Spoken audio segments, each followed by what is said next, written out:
Hi everyone, here's my model of the ocean floor. I made it out of construction paper, glue, tape, and popsicle sticks. So first of all, I'm going to kind of go over the features of my ocean floor model.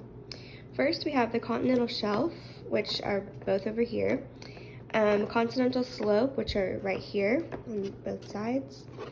Next, I have the seamounts, which are these two right here because they're below sea level. Next is the volcanic island, which I made right here because it comes above sea level. Next we have the abyssal plain, which is layers of sediment right around here. Next is the mid-ocean ridge, which is a collection of mountains, like a mountain range underwater pretty much. It's right here. And then next we have the trench, which is right here. So, the three main regions of the ocean floor that I have here are the continental margins, which are the shallow water area found closest to the continent. So that would be on these two sides, it's the continental margins. Next is the ocean basin floor, which is a large geological basin below sea level. So that's pretty much everything, so like in the abyssal plains right here. Next, we have the mid-ocean ridge, which are the seafloor mountain range systems formed by the plate tectonics. So that would be in this area, and like where the trenches are. So those are the three main regions of the ocean floor. So next I'm going to kind of go over what the passive continental margin is and the active continental margin. So the passive one is located away from the plate boundaries, so they don't have much plate tectonic activity.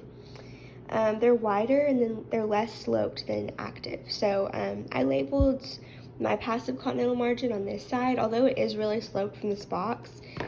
Typically it would look kind of like this, so not as sloped. But yes, this would be the passive side. The active side are on the boundaries of the lithospheric plates.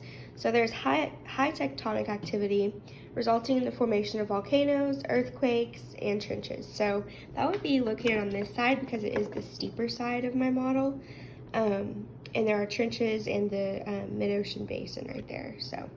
The mid-ocean ridge. So to kind of go over the mid-ocean ridge more, they're divergent plate boundaries, so that means that they push apart from each other. So that means that magma comes up from below, creating that new crest. So there is a valley right here, which I made with a line, but the valley is made from those tectonic plates pushing away from each other, and the ridges are made from the magma that comes up from below. So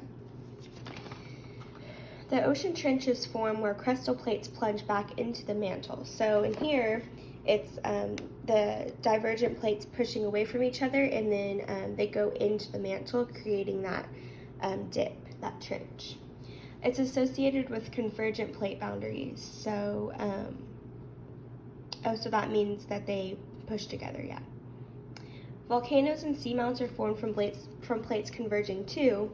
So that means that the plates run into one another and then they push up to make these volcanoes. So yeah, the trenches and the volcanoes are made from plates converging into one another. So this is my model of my ocean floor.